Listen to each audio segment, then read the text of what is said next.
અલવિદા 2010 welcome 2011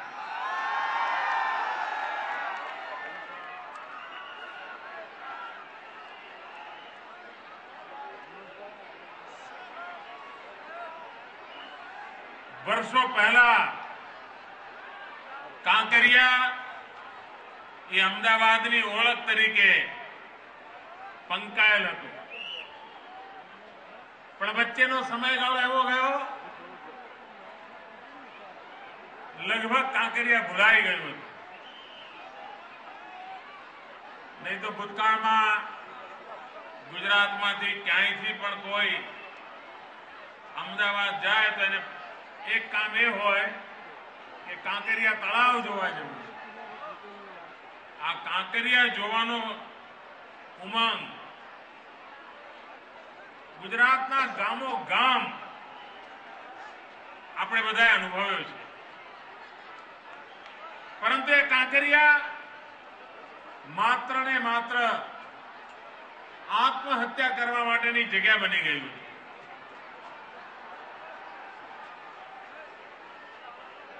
પથ્થર પણ બોલે છે એની અનુભૂતિ આ કાંકરિયાના પુનર્જીવનથી જોવા મળે છે. કોઈ પણ પ્રકારના વિઘ્ન વગર આનંદ, ઉત્સાહ અને ઉમંગથી આ શહેરનો ઉત્સવ, આ નગરોત્સવ આપ સૌએ જે રીતે ઉજવ્યો એ બદલ આપ અભિનંદનના અધિકારી છો. કોર્પોરેશનના સૌ કરતા ધરતા મિત્રોએ દિવસ રાત જહેમત ઉઠાવીને સમગ્ર શહેરમાં પ્રાણ પૂરવાનું જે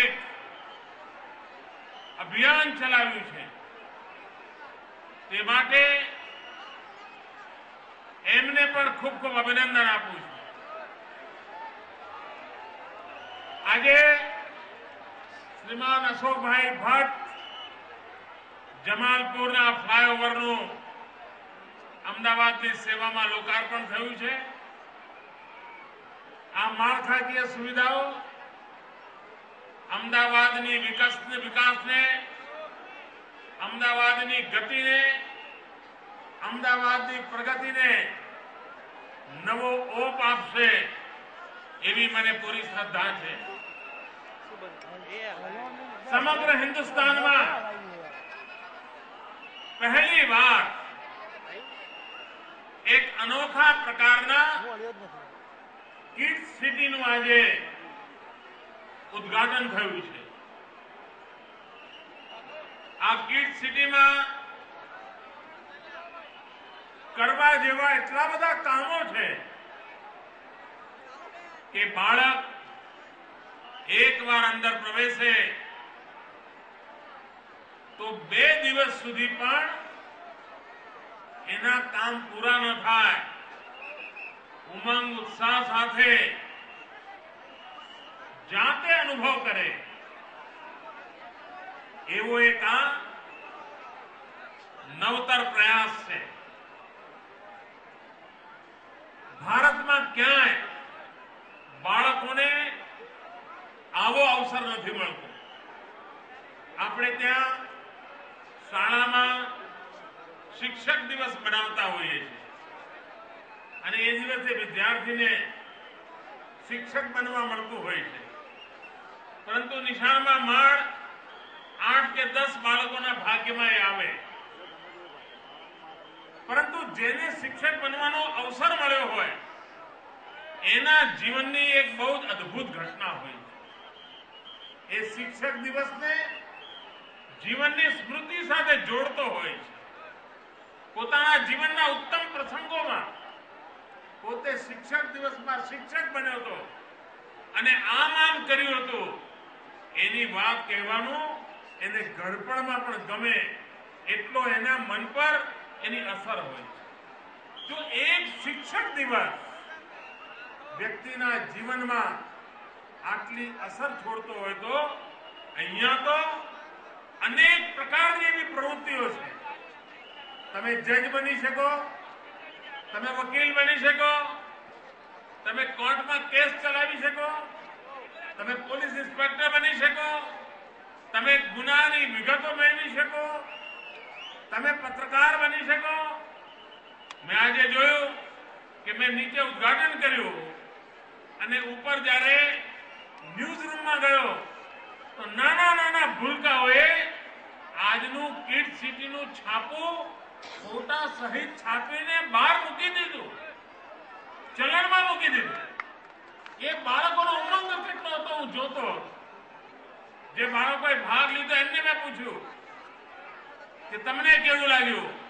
એમણે કહ્યું કે નિશાળની અંદર 12 મહિના લાગે છે એ ચીજ ભણવામાં, એ બાબત અમે આજે આ એક કાર્યક્રમ દ્વારા શીખી ગયા. જાતે અનુભવ કરવાનો, આત્મવિશ્વાસના દર્શન થાય.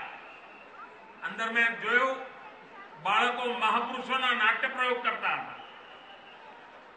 જે બાળકે ભગતસિંહનો રોલ કર્યો એની આંખોમાં જે ચમક હતી અને જે રીતે ડાયલોગ ડિલિવરી કરતો હતો, આપણને લાગે કે કેટલી બધું સામર્થ્ય આપણા ભૂલકાઓમાં પડ્યું છે. આ ભૂલકાઓને ખીલવા માટેનો અવસર મળવો જોઈએ, એમને વિકસવા માટેનો અવસર મળવો જોઈએ. આપણે ત્યાં એમ્પાવરમેન્ટ આ શબ્દ બહુ પ્રચલિત છે. વિમેન એમ્પાવરમેન્ટની ચર્ચા પણ બહુ થતી હોય છે. આપણી કોશિશ છે એમ્પાવરમેન્ટ ઓફ ચિલ્ડ્રન, બાળકોને સશક્ત બનાવવા. અને એવા અનેક પ્રયોગો આપણે આદર્યા છે. અને દરેક મા બાપના જીવનની કોઈ મહેચ્છા હોય તો માત્ર બંગલો બનાવવાની મહેચ્છા હોય જેવું નથી હોતું. મોંઘામાં મોંઘી ગાડી લાવવાની મહેચ્છા હોય જેવું નથી હોતું. એને પૂછવામાં આવે કે તમારી એક મહેચ્છા કહો તો દરેક મા બાપ એમ કે મારા સંતાનનો ઉત્તમમાં ઉત્તમ ઉછેર થાય, ઉત્તમમાં ઉત્તમ વિકાસ થાય. આ પ્રત્યેક મા બાપની સર્વોપરિવારી મહેચ્છા હોય છે. આ મા બાપની જે મહેચ્છા છે એ આપની મહેચ્છા પૂરી કરવા માટે આ રાજ્ય સરકાર આપની જોડે ખભે ખભો મિલાવીને કામ કરી રહ્યું છે. આપના સપના સાકાર થાય, આપના સંતાન તેજસ્વી બને, આપના સંતાન ઓજસ્વી બને, આપના સંતાન વીરત્વ વાળા હોય, આપના સંતાન આત્મસન્માન વાળા હોય, આપના સંતાન આત્મવિશ્વાસ વાળા હોય, આપના સંતાન પોતાના ભરોસે જિંદગી જીવવાનો સંકલ્પ કરવાના સામર્થ્યવાન હોય. એવા બાળકો આ અમદાવાદ અને ગુજરાતની ધરતીમાં નિર્માણ થાય, એના માટેનું અભિયાન. અને એનો એક ભાગ એટલે કિડ સિટી. અહીંયા કિનારે બેઠેલા મા બાપને ડર લાગે કે અમારું બાળક આ પાણીની અંદર આવો કૂદકો મારે છે તો, પરંતુ પેલું ભૂલકો આ કાંકરિયાના તળાવમાં અનેક સ્પોર્ટ્સ રમીને પોતાના કૌવતને બતાવે, પછી મા બાપની છાતી ગજગજ ભૂલતી હોય છે. વાહ, આપણો છોકરામાં પણ દમ છે. એને અવસર મળવો જોઈએ. આ બાળકોને અવસર આપવાનું કામ આ રાજ્ય સરકારે ઉપાડ્યું છે. અને એ સમયે આ કિડ સિટી આ દેશના નાના નાના ભૂલકાઓને સમર્પિત કરતા અત્યંત ગૌરવની લાગણી અનુભવું છું. આ વખતે કાંકરિયા કાર્નિવલમાં ગરીબ બાળકોને પ્રાધાન્ય આપવાનો આપણે આગ્રહ રાખ્યો હતો. ચાલીના, સોસાયટીના, ઝૂંપડપટ્ટીના નાના નાના ભૂલકાઓએ જે મહેનત કરી, અનેક કાર્યક્રમો માટે પોતાને તૈયાર કર્યા, ટીમ સ્પિરિટના દર્શન કરાવ્યા અને આત્મવિશ્વાસપૂર્વક જે રીતે પરફોર્મન્સ કર્યું છે એ બદલ હું આ શહેરના લોકોને કહેવા માંગુ છું કે આપણા ગરીબમાં ગરીબ ભાઈઓ બહેનોમાં પણ ઈશ્વરે અપાર શક્તિ આપી છે. આપણે એમને ખાલી સાથે રાખીએ, એમની શક્તિ કેટલી બધી ઉગી નીકળતી હોય છે અને સમાજની શક્તિમાં કેવી રીતે પરિવર્તિત થતી હોય છે એ આ 7 દિવસના આ યજ્ઞમાં આપણે જોયું છે.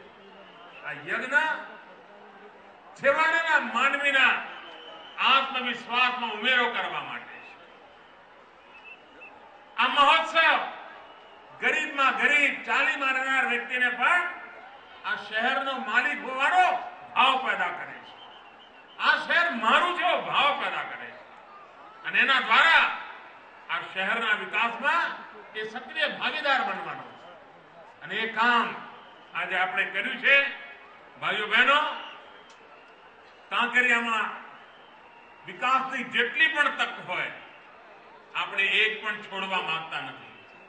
પણ મારો આગ્રહ છે કે ધીરે ધીરે સિનિયર સિટીઝન આ કાંકરિયાની જાળવવા માટે સમયદાન આપવા માટેની પરંપરા ઉભી કરે.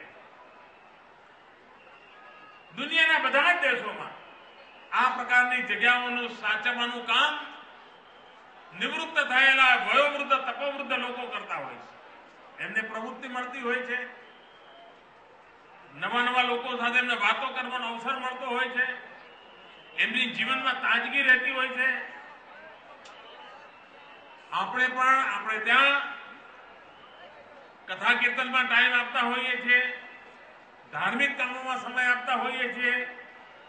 શા માટે સામાજિક કામો માટે પણ સમય ના આપીએ? આ પ્રકારના સ્થાપત્યોની જાળવણીમાં આપણે ભાગીદાર કેમ ન બનીએ? આવી બધી વ્યવસ્થાઓ સુપેરે ચાલે એમાં આપણે કેવી રીતે યોગદાન આપીએ? આમ સિનિયર સિટીઝન આ શહેરને જાળવવા માટે, આ કાંકરિયાને જાળવવા માટે, આપણા સ્થાપત્યોને જાળવવા માટે વધુને વધુ યોગદાન આપતા થાય એવી અપેક્ષા સાથે સૌને ખૂબ ખૂબ અભિનંદન. જય જય ગરવી ગુજરાત, જય જય સ્વર્ણિમ ગુજરાત. વંદે વંદે વંદે. ખૂબ ખૂબ આભાર માનનીય મુખ્યમંત્રી શ્રી આપનો. અભૂતપૂર્વ યોજનાઓ, આ અભૂતપૂર્વ અવસર રાજ્ય સરકાર શ્રી દ્વારા કાંકરિયા કાર્નિવલનો, જેમાં હવે સાંસ્કૃતિક કાર્યક્રમો માણીશું શાળાના નાનકડા વિદ્યાર્થીનીઓ દ્વારા.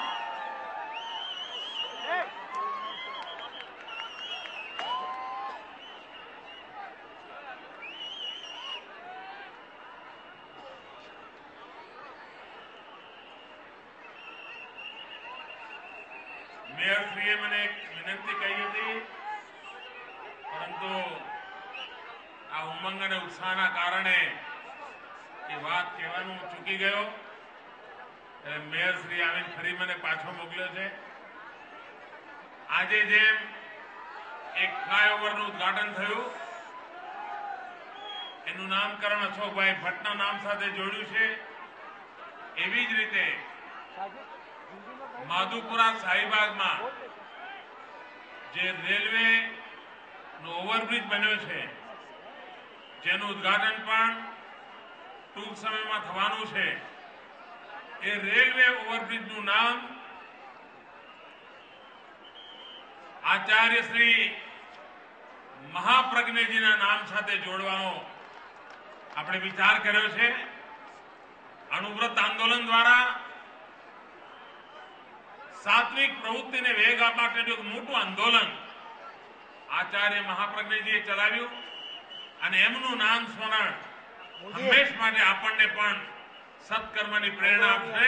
એ હેતુથી શાહીબાગનો એ રેલવેનો ઓવરબ્રિજ એનું જયારે ઉદઘાટન થશે ત્યારે આચાર્ય મહાપ્રજ્ઞજીના નામ સાથે ઓળખાશે. ધન્યવાદ.